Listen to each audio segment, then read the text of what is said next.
Hello students, welcome to step up academy. आज के इस वीडियो में हम कवर करने जा रहे हैं magnetic effects of electric current का एक इम्पॉर्टेंट टॉपिक जो कि है डोमेस्टिक इलेक्ट्रिक सर्किट्स। तो इसमें से रिलेटेड क्वेश्चंस क्या क्या आ सकते हैं, इस टॉपिक से रिलेटेड क्या क्या क्वेश्चंस आएंगे, जैसे कि लाइव वायर, अर्थ वायर, न्यूट्रल वायर, ये कौन कौन से कलर्स के होते हैं, फ्यूज़ का हम यूज़ क्यों करते हैं, और हमारी जो शॉर्ट सर्किट होता है वो क्या होता है, ओवरलोडिंग क्या होती है। तो इन सारे ही प्रश्नों के जो उत्तर हैं आज के इस वीडियो में मैं आपको देने वाली हूँ। तो चलो सबसे पहले स्टार्ट करेंगे हम डोमेस्टिक इलेक्ट्रिक सर्किट से। तो बच्चों थोड़ा सा गला खराब है मेरा, एडजस्ट करते हुए समझते हुए चलिएगा। यहाँ पे क्या है कि आपको ये डायग्राम बहुत अच्छे से ध्यान में रखना है। अब कोई भी आपका सर्किट हो, आपका इलेक्ट्रिसिटी मीटर हो, इसमें ये सारी चीज़ें होती हैं, ठीक है। सबसे पहले तो मैं बात करती हूँ इस डायग्राम की, फिर हम आगे बढ़ेंगे। अगर आप इस डायग्राम को ध्यान से देख रहे हो तो यहाँ पे 3 वायर हैं, अर्थ वायर, लाइव वायर और न्यूट्रल वायर। ये जो तीनों वायर है ये आपके घर में आते हैं, आपके घर में जो स्विचेस लगे होते हैं उनमें ये मौजूद होते हैं, ठीक है। अब यहाँ पे आपको एक फ्यूज़ दिख रहा है, उसके बाद है इलेक्ट्रिसिटी मीटर, वही मीटर जिसमें से आपको ये पता चलता है कि कितना यूनिट एनर्जी का कंजम्पशन आपने किया है, ठीक है। इसके बाद होता है ये डिस्ट्रीब्यूशन बॉक्स, जिसमें कि मेन स्विच होता है, फ्यूजेस होते हैं, ये सारे इस डिस्ट्रीब्यूशन बॉक्स के अंदर होते हैं। इस डिस्ट्रीब्यूशन बॉक्स के पहले यहाँ पर आपको ये जो दिख रहे हैं ये है आपके स्विचेस जो कि आपके घर में होते हैं, ठीक है। तो ये हो गया आपका वायर्स जो कि बाहर से आ रहे हैं, जो कि किस में जाते हैं, फ्यूज़ में, और ये फ्यूज़ किससे कनेक्टेड होता है, इलेक्ट्रिक मीटर से। इलेक्ट्रिक मीटर के बाद डिस्ट्रीब्यूशन बॉक्स, जिससे होते हुए आपके सारे स्विचेस पैरेलली कनेक्टेड होते हैं। इस तरह से आपको डायग्राम को याद रखना है, ठीक है। अब ये जो तीनों वायर आ रहे हैं ये तो आपको ट्रांसमिशन लाइन से आ रहे हैं, मतलब बाहर से जहाँ से सबस्टेशन से इलेक्ट्रिसिटी प्रोड्यूस की जा रही होगी वो आएगी, ठीक है। अब हमारे पास जो एनर्जी हम यूज़ करते हैं वो हम डायरेक्टली स्विच बोर्ड से करते हैं। उसके पहले की कहानी क्या होती है, उसके पहले की कहानी होती है आपका ये जो मीटर लगा हुआ है वो। इस मीटर में और इस डिस्ट्रीब्यूशन बॉक्स में फ्यूजेस लगे हुए होते हैं, जिनका काम होता है कि अगर मान लीजिए कि ओवर करंट आ रहा है, मतलब ज़्यादा करंट आ रहा है, ओवर वोल्टेज आ रहा है, तो ये फ्यूज़ क्या करेगा, उसे कट ऑफ कर देगा और हमारा सिस्टम बच सकता है। अब ट्रांसमिशन लाइन से मीटर तक और मीटर से डिस्ट्रीब्यूशन बॉक्स के थ्रू हमारे घर के हर एक स्विच में करंट आया। अब ये करंट किसकी मदद से आया, तो इन वायर्स की मदद से। ये वायर कौन कौन से होते हैं, तो भैया याद रखो 2 वायर, लाइव वायर और एक होता है न्यूट्रल वायर, ठीक है। लाइव के साथ ये न्यूट्रल वायर इस तरह से चल रहा है, 2 वायर्स की ज़रूरत पड़ेगी आपको वैसे भी। तो ये जो लाइव वायर है इसमें मेन करंट होता है, ठीक है, ये रेड कलर से होता है, ठीक है। Live wire which is at potential of 220 volt with a frequency 50 hertz, ठीक है। इस लाइव वायर में कितना वोल्ट करंट वोल्टेज होता है, 220 वोल्ट और 50 हर्ट्ज की फ्रीक्वेंसी इसमें होती है, ठीक है। दूसरा होता है ज़ीरो वायर, या फिर आप इसको न्यूट्रल वायर भी कहते हो। मैं ज़ीरो इसलिए कह रही हूँ क्योंकि इसमें जो वोल्टेज होता है, जो पोटेंशियल होता है वो ज़ीरो होता है, ठीक है बच्चों। तो 220 वोल्ट की जो लाइन होती है उसको हम कहते हैं लाइव वायर, जो रेड कलर की होती है, ठीक है बेटा, ये याद रखना है। दूसरी चीज़, न्यूट्रल वायर जो होता है उसमें ज़ीरो पोटेंशियल होता है और वो ब्लैक कलर का होता है। तो ये जो 2 थिक कॉपर के वायर हैं ये हमारे घर में इलेक्ट्रिसिटी लेकर के आते हैं, जो कि हमें पावर स्टेशन से मिलती है। अब इलेक्ट्रिसिटी का जनरेशन कहाँ होता है बच्चों, हाइड्रो पावर प्लांट होते हैं, न्यूक्लियर पावर प्लांट होते हैं, वहाँ इलेक्ट्रिसिटी बन गई। अब वहाँ से ट्रांसमिशन लाइन से होते हुए ये हमारे शहरों के पास जो सब स्टेशन होते हैं वहाँ आती है, ठीक है। वहाँ से फिर ट्रांसफार्मर की मदद से हम उसे डिस्ट्रीब्यूट करते हैं। फिर वो हमारे अलग अलग गली मोहल्ले के पास आपने देखा होगा छोटे छोटे पावर स्टेशंस होते हैं, छोटे छोटे सब स्टेशंस होते हैं, वहाँ से हमारे कॉलोनी के पास लगे हुए ट्रांसफार्मर पर जाती है और ट्रांसफार्मर से हमारे घर में आती है इन लाइंस की मदद से। तो ये जो लाल कलर का वायर है वो सबसे खतरनाक है, जिसमें 220 वोल्ट की लाइन आती है और इसके साथ में एक न्यूट्रल वायर होता है। अब आप बोलोगे कि मैम ये एक और वायर है, ये क्या है? तो ये होता है अर्थ वायर। इसका काम मैं आगे आपको समझाऊंगी या थोड़ा सा बता ही देती हूँ। आपके घर में जो अप्लायंसेज होते हैं उसमें कोई लीकेज ना हो, ठीक है, उनकी मेटालिक बॉडी पर जो करंट का लीकेज होता है उसको डायरेक्टली अर्थ में पहुंचा देता है। सेफ्टी पर्पस के लिए हम ये अर्थिंग करते हैं हमारे घर में, तो जो कि जनरली ग्रीन कलर से रिप्रेजेंट किया जाता है, ठीक है। चलो, these wires pass into electricity metre through a main fuse. अब ये जो वायर है ना, बाहर आपका ट्रांसफॉर्मर लगा हुआ है, ट्रांसफॉर्मर से ये दो वायर आए। अब ये जो वायर है ये आपके घर के मीटर की मदद से, ठीक है, आपके घर में आएंगे, ठीक है। इसमें एक फ्यूज़ भी लगा रहता है जैसे मैंने आपको बताया। अब उस फ्यूज़ की मदद से ये आपके घर तक आ जाता है। ये देखिए मीटर का connection, earth wire, neutral wire, outer insulation मतलब जो बाहर से आ रहा होगा, केबल को पकड़ने के लिए यहाँ ग्रिप है, ये लाइव वायर और ये फ्यूज़, ठीक है। तो इस फ्यूज़ और इलेक्ट्रिसिटी मीटर की मदद से ये हमारे घर तक ये तीनों वायर आते हैं। They are connected to the line wires in the home through the main switch. अब ये जो इलेक्ट्रिसिटी मीटर है ये आपके लाइव वायर के साथ कनेक्टेड होता है। Usually there are two separate circuit in our home, one is for lightning circuit and दूसरा इज़ पावर सर्किट। हमारे घर में ना दो सर्किट होता है, मेन सप्लाई आ गई, अब उसको हम दो पार्ट में डिवाइड करते हैं। एक होता है लाइटनिंग सर्किट और दूसरा होता है पावर सर्किट। लाइटनिंग सर्किट में 5 एम्पियर का फ्यूज़ लगा होता है बच्चों। कितने का? 5 एम्पियर का फ्यूज़।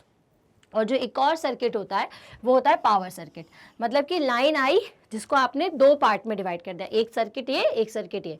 एक में 5 एम्पियर का फ्यूज़ है और एक में कितने का एम्पियर का फ्यूज़ है? 15 एम्पियर का फ्यूज़ है। अब ये जो दो सर्किट्स होते हैं इसमें से एक सर्किट का कनेक्शन होता है आपके फैन, बल्ब और छोटे छोटे अप्लायंसेस के साथ।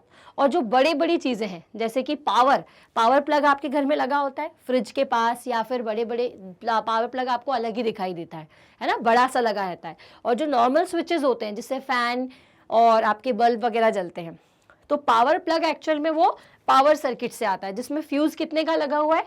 15 एम्पियर का फ्यूज़ लगा हुआ है। और जो छोटे छोटे स्विचेस हैं वो उसमें कितने का लगा होता है? 5 एम्पियर का फ्यूज़ लगा होता है।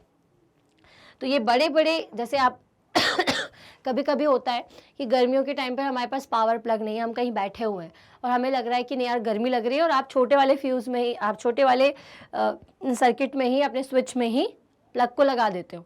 लेकिन कभी कभी क्या होता है, वो आपको जलने की आवाज़ आती है। तो क्यों आती है? क्योंकि वो ज़्यादा करंट मांग रहा है और वहाँ से ओवर करंट या शॉर्ट सर्किट जो भी हुआ है उसकी, और फ्यूज़ वहाँ पे छोटा लगा हुआ था जिसकी वजह से वो लॉस आपको देखने को मिल जाता है ना। तो भाई हमारे घर में दो तरीके के स्विचेस तो आपने देखे ही होंगे। तो वो दो स्विचेस जो हैं वो दो तरीके के सर्किट्स के कारण होते हैं। एक लाइटनिंग सर्किट जो कि छोटे छोटे स्विचेस में आता है, और एक जो बड़ा स्विच होता है जिसको आप पावर सर्किट कहते हो, जिसका काम होता है टीवी, रेफ्रिजरेटर, इन सारे बड़े बड़े अप्लायंसेस को चलाने के लिए। अब each distribution circuit is provided by the separate fuse। अब जो भी distribution circuit है सब में एक फ्यूज लगा होता है। If a fault like short circuiting occur in one circuit, it corresponds fuse blows off but the other circuit remains unaffected। अब देखो हमने क्या किया, अलग अलग डिस्ट्रीब्यूशन बॉक्स बना दिए। अब जैसे कि हमारे दो सर्किट्स थे, ठीक है, एक आपका नॉर्मल इलेक्ट्रिक सर्किट है, ठीक है, और एक आपका पावर सर्किट है। दोनों में ही फ्यूजेस होंगे और ये दोनों जो फ्यूज है, ठीक है, अब मान लीजिए कि आपका फॉल्ट आया पावर सर्किट में तो उसका फ्यूज जलेगा, उसका फ्यूज शॉर्ट सर्किट होगा, ठीक। लेकिन आपका जो मेन बाकी की चीज़ें हैं वो तो चलेगी। क्यों चलेंगी? क्योंकि वहाँ पे सेपरेट फ्यूज़ है। तो सेपरेट फ्यूजेस हम हर एक डिस्ट्रीब्यूशन सर्किट के साथ में लगाते हैं, ठीक है। सो all the electrical appliances like bulb, fans and sockets etc. are connected in parallel across the live wire and neutral wire। अब एक और इन्फॉर्मेशन वाली चीज़ जो कि आपको पता होना चाहिए, हालांकि हमने ये पहले भी समझी हुई है कि जितने भी इलेक्ट्रिकल अप्लायंसेस होते हैं जैसे फ़ैन हो गया या आपका जितनी भी चीज़ें हैं, बल्ब है, एसी है, सारी की सारी चीज़ें आपके लाइव वायर और न्यूट्रल वायर के साथ कैसे कनेक्ट होती है बच्चों? पैरेलल होती है। पैरेलल होने का कारण क्या है? क्योंकि पैरेलल में क्या होता है, करंट डिवाइड होता है और वोल्टेजेस सेम होते हैं। इसी वजह से हम सबको कैसे कनेक्ट करते हैं? पैरेलल। तो ये किसके साथ में पैरेलल है एक्चुअल में? ये लाइव वायर और न्यूट्रल वायर के साथ में ही पैरेलल होते हैं, ठीक है, तो ये देखो ये इस तरह से सारे अप्लायंसेस के लिए सॉकेट्स बने हुए हैं और सभी के सभी कैसे हैं, पैरेलल है। ठीक है, चलो आगे बढ़ेंगे। अब है अर्थ वायर। तो अर्थ वायर का काम क्या होता है, जैसा मैंने आपको बताया, इलेक्ट्रिकल शॉक से अपने आप को बचाने के लिए हम अर्थ वायर का यूज करते हैं। To avoid the risk of electrical shock the metal body of appliances is earthed. अब आपकी जो मेटल बॉडी होती है उसको अर्थिंग की जाती है। The metal case of the appliances is connected to the earth zero potential by the means of metal wire called the earth wire, green insulation cover जिसका होता है। One end of the metal wire is buried in the earth. एक जो wire होता है उसको appliances के साथ आप अर्थिंग करते हो। अर्थिंग कैसे करते हो, 3 वायर आ रहे थे आपके पास, रेड, ब्लैक और ग्रीन। तो ग्रीन वाले को आपका जो बड़े बड़े अप्लायंसेस होते हैं उनके वायर के साथ कनेक्ट करके ऐड किया जाता है। उसका जो एक हिस्सा है वो अर्थ में लगा होता है। ये प्रोटेक्शन के लिए होता है ताकि अगर कोई लीकेज हो रहा है करंट का तो हमारी बॉडी पे ना आकर के उस वायर के थ्रू अर्थ में चला जाए। ठीक है, तो अर्थ वायर का काम यही है। The appliances are connected to the earth by using the top pin of 2 pin plug. हम क्या करते हैं, 2 पिन प्लग का यूज़ करते हैं। इसमें एक टॉप पिन होती है और एक बॉटम पिन होती है। तो हम जनरली क्या करते हैं, टॉप पिन की मदद से जितने भी अप्लायंसेज हैं उसको कनेक्ट करते हैं। Earthing saves us from the electrical shocks. अब ये अर्थिंग क्यों की जाती है, क्योंकि ये हमें इलेक्ट्रिकल शॉक से बचाती है। ये बात आपको याद रखनी है ना। तो हर एक लाइन का एक क्वेश्चन है, इसलिए इस सबको बहुत ध्यान से समझो बच्चे, है ना। चलो, अब फ्यूज़ क्या होता है। तो fuse is a safety device, है ना, जो कि हमें ओवर वोल्टेज, ओवर करंट से बचाता है। तो basically it is a safety device. It is a thin wire made up of a tin and lead alloy having low melting point around 200 degree Celsius. ये टिन और lead का alloy जो होता है उससे बने हुए होते हैं। इनका मेल्टिंग पॉइंट कम होता है। मेल्टिंग पॉइंट कम इसलिए होता है क्योंकि आपको पता है कि जब करंट प्रोड्यूस होता है तो उसके वजह से हीट प्रोड्यूस होती है। अब हीट प्रोड्यूस होगी तो उससे क्या प्रोड्यूस होगा, टेम्परेचर इंक्रीज होगा। जैसे ही टेम्परेचर बढ़ता है तो इसका मतलब ये है कि करंट ज़्यादा आ रहा है, टेम्परेचर बढ़ा है इसका मतलब, और टेम्परेचर बढ़ते साथ ही अगर मेल्टिंग पॉइंट कम है तो ये जल्दी पिघलेगा और टूट जाएगा और इस तरह से हमारा मेन सर्किट जो है वो बच जाएगा। So it is use to prevent the possible damage cause by overloading and short circuiting. तो ओवरलोडिंग और शॉर्ट सर्किटिंग से हमारे मेन सर्किट को बचाने के लिए हम इस तरीके के फ्यूज़ का यूज़ करते हैं, जिसमें आपको ये दिख रहा होगा टिन और अलॉय का वायर लगा हुआ होता है जो कि थोड़े ही 200 डिग्री सेल्सियस पर मेल्ट होना शुरू कर देता है। शॉर्ट सर्किटिंग क्या होती है, अब अगर आपका लाइव वायर और जो न्यूट्रल वायर है वो दोनों कांटेक्ट में आ गए हैं तो इसकी वजह से शॉर्ट सर्किट हो जाता है। If the live wire and neutral wire are come in contact इधर डायरेक्टली और by conducting wire then it is called the short circuiting. मतलब कि 2 वायर आपस में चिपक गए, कनेक्ट हो गए, तो इससे क्या हो जाएगा, शॉर्ट सर्किट होगा। In this case, the resistance of the circuit is almost zero, which results in the flow of large current. अब इस केस में शॉर्ट सर्किट की कंडीशन में क्या होता है कि रेजिस्टेंस बिल्कुल जीरो मान लिया जाता है, मतलब कि रेजिस्टेंस बचा ही नहीं और हैवी करंट जो है वो वायर से फ्लो करने लगता है। This heats up the wire dangerously and may lead to fire. अब इससे क्या होता है, ये जो आपका वायर है बहुत ज़्यादा हीटअप हो जाता है और वायर जितना हीटअप होगा उतनी जल्दी क्या होगा, आग को पकड़ लेगा और फायर हो जाती है। ओवरलोडिंग की कंडीशन क्या होती है, अगर बहुत सारे हाई रेटिंग के अप्लायंसेस मैंने एक ही प्लग में कनेक्ट कर दिया तो इसका मतलब क्या हो रहा है सॉरी, इसका मतलब ये कि मैंने बहुत सारे मतलब मैं लेती जा रही हूँ, उससे वोल्टेज लेती जा रही हूँ लेकिन उसके पास इतना है नहीं, तो ओवरलोडिंग कहलाएगी। तो if many electrical appliances of high power rating are switched on at the same time then they draw large current from the circuit and this is called the overloading.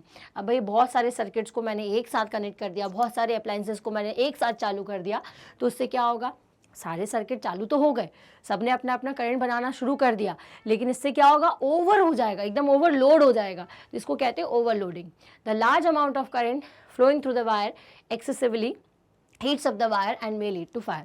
अब ऐसा नहीं कि सारे अप्लायंसेस नहीं चलेंगे, चल सकते हैं, लेकिन अगर एक साथ सबको जलाओगे तो उस वोल्टेज से निकलने वाला जो करंट है हर में आ रहा है, इतना सारा करंट आएगा, तो इससे क्या होगा, वायर जल्दी हीटअप होगा, जल्दी हीटअप होगा तो बर्निंग की या फायर की कंडीशन बढ़ जाती है। तो ये था आपके डोमेस्टिक इलेक्ट्रिक सर्किट के बारे में कुछ इन्फॉर्मेशन कि डोमेस्टिक इलेक्ट्रिक सर्किट में 3 वायर्स होते हैं, लाइव वायर, न्यूट्रल वायर और अर्थ वायर। लाइव और न्यूट्रल वायर से हमें सप्लाई मिलती है बेसिकली लाइव वायर से 220 वोल्ट की, और जो न्यूट्रल वायर है वो जीरो पोटेंशियल का होता है। अर्थ वायर जो है वो हमें इलेक्ट्रिकल शॉक से प्रिवेंट करने के लिए हमारे बड़े बड़े अप्लायंसेस में हम अर्थिंग करते हैं, जो ग्रीन कलर का होता है। इसके अलावा हर एक हमारा जो सर्किट है घर का वो 2 पार्ट में डिवाइडेड होता है, पावर सर्किट में, और दूसरा कौन सा होता है आपका एक पावर सर्किट है और एक आपका नॉर्मल लाइन सर्किट होता है।